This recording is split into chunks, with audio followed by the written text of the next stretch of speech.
ভোলার চরফ্যাশন উপজেলায় এইচএসসি পরীক্ষায় নকলের সুবিধা না পেয়ে পরীক্ষা কেন্দ্রে হামলা ও ভাঙচুর চালিয়েছে বিক্ষুব্ধ শিক্ষার্থীরা। এ ঘটনায় কলেজের শিক্ষক সহ অন্তত 10 জন আহত হয়েছে। পরিস্থিতি নিয়ন্ত্রণে পুলিশ লাঠিচার্জ ও কয়েক রাউন্ড টিয়ারশেল নিক্ষেপ করে। পরীক্ষা কেন্দ্রে বিশৃঙ্খলাকারীদের দ্রুত শাস্তির আওতায় আনা হবে বলে জানিয়েছেন শিক্ষামন্ত্রী এহসানুল হক মিলন। ভোলার চরফ্যাশনের ফাতিমা মতিন মহাবিদ্যালয়ে শনিবার সকালে চরফ্যাশন সরকারি কলেজের শিক্ষার্থীদের আইসিটি পরীক্ষা শুরু হয়।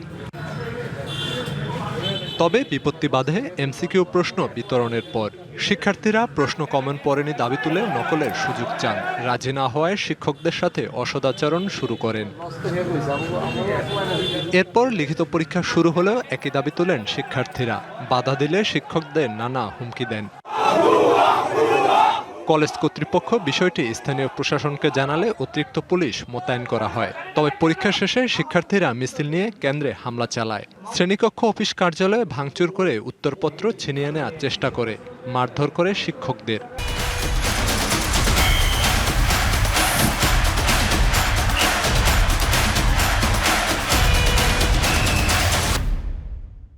এমসিকিউর সাথে সাথে কিছু পোলাপাইন টিচারদের সাথে বেয়াদবি আচরণ করে যে তাদের এমসিকিউ কমন পড়ে নাই, তাদেরকে দেখাদেখি করতে দিতে হবে। সরকার তোমাদেরকে নকল করার কোনো সুযোগ যেহেতু নাই, সুতরাং আমরা নকল করার সুযোগ দিতে পারবো না। পরে পুলিশ লাঠিচার্জ ও টিয়ার গ্যাস ছুড়ে পরিস্থিতি নিয়ন্ত্রণে আনে। এতে অন্তত 10 জন আহত হন। যদিও শিক্ষার্থীদের দাবি শিক্ষকরাই তাদের সাথে অসৌজন্যমূলক আচরণ করেছে। তদন্ত করে এ বিষয়ে ব্যবস্থা নেওয়া হবে বলে জানান উপজেলা নির্বাহী কর্মকর্তা।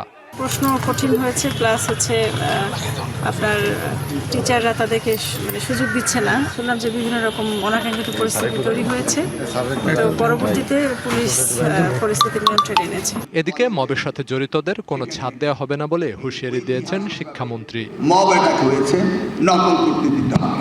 So this is a very dangerous news for me. 2001 থেকে 2006 পর্যন্ত আমি দায়িত্বে ছিলাম।